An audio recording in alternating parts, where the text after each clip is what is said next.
Salut les gens, bienvenue dans ce nouveau top.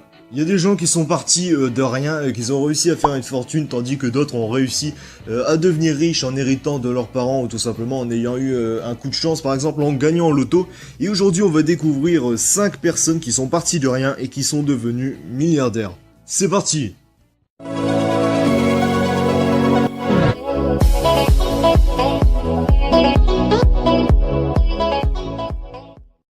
À l'université, Michael Dell ne brillait pas par ses réussites académiques.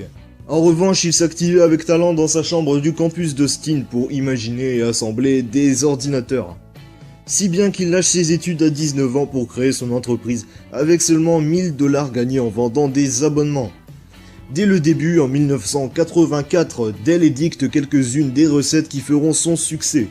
Aucun stock, fabrication seulement à la commande et vente à prix bas, c'est ça la recette du succès.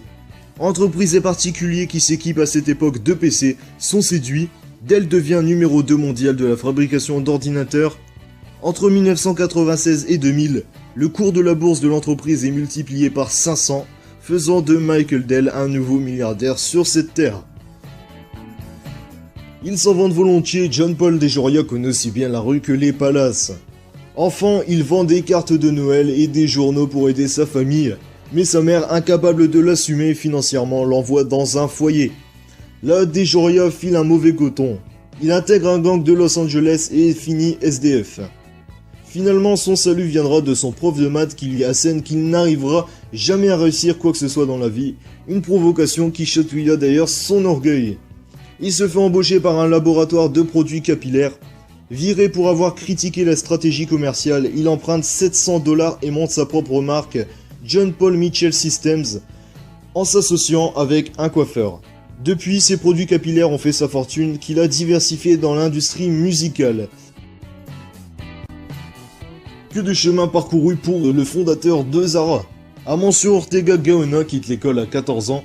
Il entre comme coursier dans un magasin textile de la Corogne et apprend le métier de la mode. Mais bientôt, il entend voler de ses propres ailes.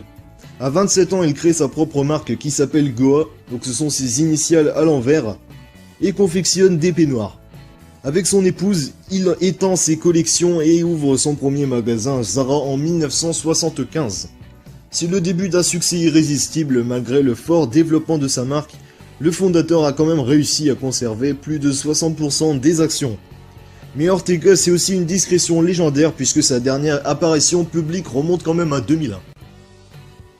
John Catsimatidis illustre à sa manière la réalité du rêve américain. Fils d'émigrés grecs aux revenus modestes, il offre ses services dès son adolescence au patron d'une petite supérette à côté de chez lui. C'est décidé, il sera épicier. À 18 ans, en 1969, il monte son affaire et reprend la supérette de son patron. Fin gestionnaire, il rachète ou lance d'autres supermarchés dans le quartier de Manhattan. Il exploite aujourd'hui 50 magasins dans ce quartier et a étendu son empire dans quelques quartiers environnants. Il a réuni son entreprise dans son groupe qui s'appelle Red Apple Group, une entreprise cotée dont il est actionnaire majoritaire. Fortune faite, il investit dans le pétrole, l'immobilier et des compagnies de jets privés, de quoi gonfler un peu plus son porte-monnaie. Ses 6 enfants sont peut-être nés avec une cuillère en argent dans la bouche, mais pas lui. Leonardo Del Vecchio n'a pas eu une enfance facile. Son père est mort 5 mois avant sa naissance et sa mère, incapable de l'assumer financièrement, l'a confié à un orphelinat. Il entre comme apprenti dans un outilleur ajusteur à Milan dans les années 50, mais il brûle d'avoir sa propre entreprise. Il crée donc Luxottica à la fin des années 60 qui fabrique des montures de lunettes. Grâce à son entreprise, il collecte une petite fortune de 6,3 milliards $, ce qui le place à la 71e du classement mondial des plus grands milliardaires de ce monde.